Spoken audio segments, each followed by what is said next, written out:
where the mind is without fear and the head is held high, where knowledge is free, where the world has not been broken up into fragments by narrow domestic walls, where words come out from the depths of truth, where tireless striving stretches its arms towards perfection, where the clear stream of reason has not lost its way into the dreary desert and dead habit, where the mind is led forward by thee into ever winding through an action, into that heaven of freedom, my Father, let my country awake. I wanted to start this paper by reading out this poem to you called Gitanjali. It was written by a Nobel laureate in literature, Rabindranath Tagore. Incidentally, Tagore was here in 1930, and you can actually see a portrait of his, not just on these slides, but also outside. The description over there reads as one of his highlights of his life, perhaps in a very German way, that he met Einstein there, so that's make of it what you want. Today is also a very special day. Today is D-Day. Surprised that was not mentioned till now, but on this very day, 80 years ago in 1944, there were 160,000 Allied troops who landed on a 50-mile stretch in Normandy, and many of them were Indian. Out of one every fifth of them were Indian. And later, just a year over, there were 2.5 million Indian soldiers in August of 1945. They fought in the name of empire, and this paper really starts with this description of empire, decolonization, and how also India stands in relation to what India has become over the past few generations of its independence. This story really starts from the princely states and the British colonies that existed, but British India was also included as a territory which was directly governed by the Crown in London, and there was a Governor General in India, and these princely states, however, still had territories under the suzerainty of the Crown and was governed by Indian rulers. That was a very fine, nuanced detail which is often skipped in today's post-colonial scholarship. But looking at the 20th century, only 52% of the Indian territories were under the British direct control. The remainder of the 560 princely states were governed separately. But when the British departed from the subcontinent, it necessarily was entailing a restoration of the status quo ante. So if India was to be formed as a single independent nation, the sovereignty of the principal states would have to be returned to them. And subsequently, each of them would have to agree to come together to form a nation, but a nation which is a union of states. And that is a very fine nuance that one needs to remember. And so on our Republic Day, on the 26th day of January 1950, this happens. Oh, I do beg your pardon. The Government Act creates the state of India, but we do finally seek our independence on the date that I just mentioned. But India's first interactions with international law starts when its newly formed Supreme Court has to deal with the effects, the legal effects of sovereignty, and this is the discourse which starts in this paper. I've also tried to feed in my current practice working in international arbitrations and investment disputes, which showcases as a case study of how these matters have actually moved forward. If you were to look at, now this is in the 21st century, and I look at the World Bank's report 2016, which speaks about the ease of doing business. It does not do well in that. We placed 130th out of 189 countries. It is still very difficult to engage commercially in a country like India, and that is something that I tried to highlight yesterday also after the keynote speaker.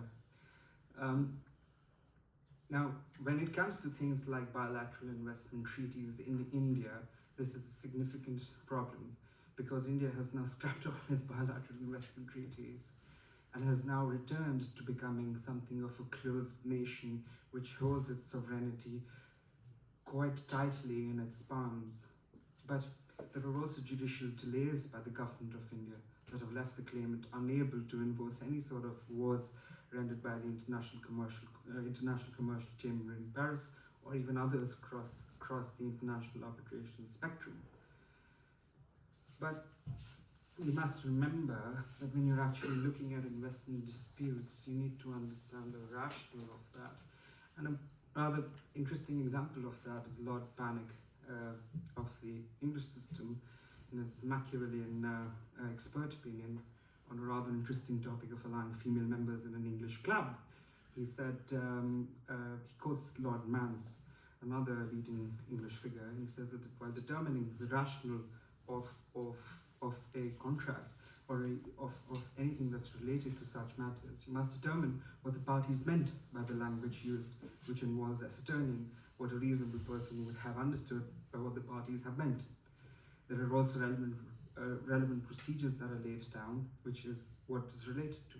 But returning back to India, using this corpus, what becomes clear is that, at least in an initial case in the early years of independence, was the provisions of the Civil Procedure Code in India were actually designed for the British to have an authoritarian rule.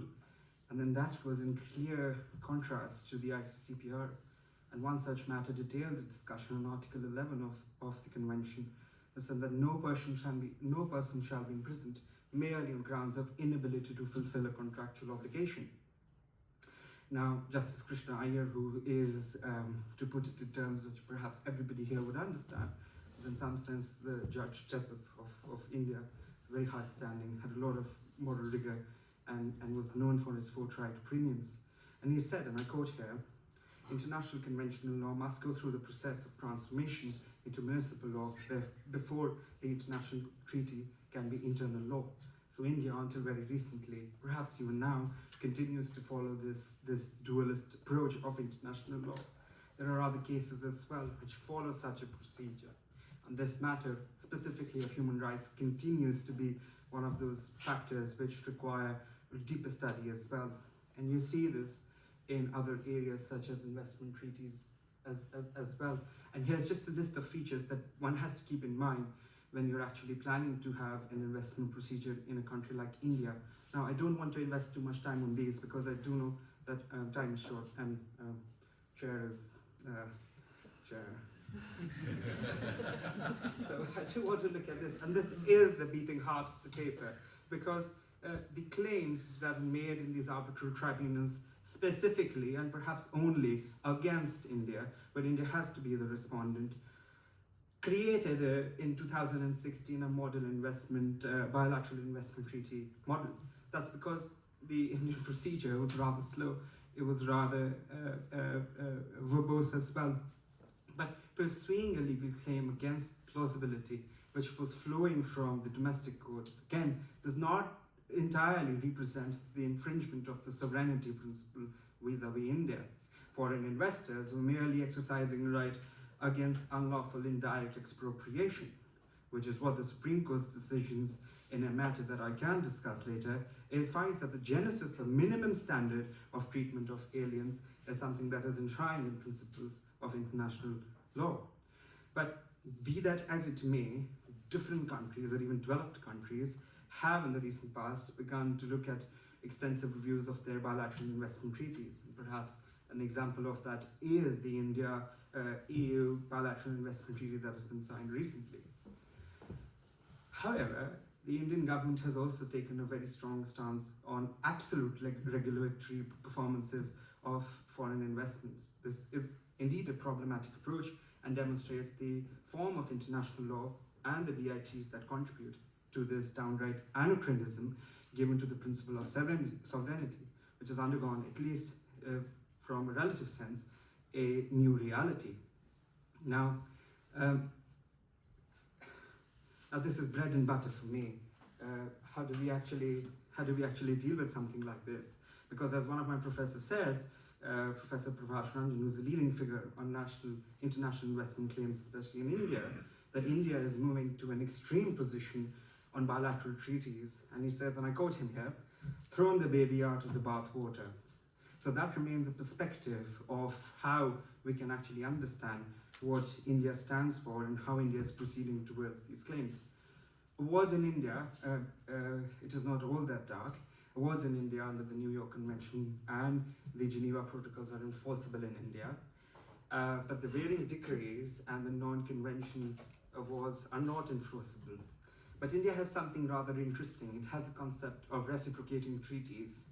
Now, these countries which I'm going to mention are in no particular order, but are just countries with which India has a reciprocating order. So if you have a judgment from the courts in the United Kingdom, Singapore, Hong Kong, Bangladesh, United Arab Emirates, Aden, Fiji, Malaysia, Trinidad, Tobago, New Zealand, Cook Islands, and the trust treaties of Western Samoa, Papua New Guinea, you can just enforce an order or a judgment.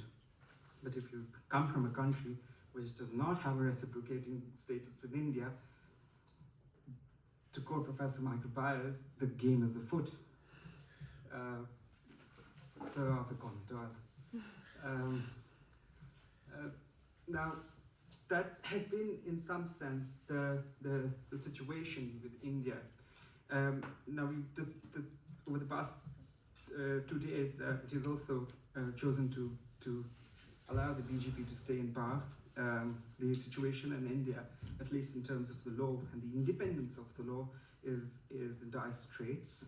The investment practices in India are hope to change. That is because we now have an arbitration board or arbitration bar in India. Now, the understanding needs to improve significantly for investment to flow into India as it hopes to grow and become one of the fastest growing economies, which it already is in some sense. But there needs to be a more robust mechanism for dealing with matters of such nature. But India's come a long way in its approach and its tete-a-tete with international law, and India continues to support the missions of international law and politics, but chooses to realign itself with perhaps no alignment. And that just seems to be madness. But I guess there is method in madness. Knowing that I'm 8 seconds over, I'm going to stop. And thanks to the organizers once again for giving me the opportunity to present my thoughts. It's been a riveting experience for me, and I've learned tremendously from everyone. So thank you very much indeed. Thank you.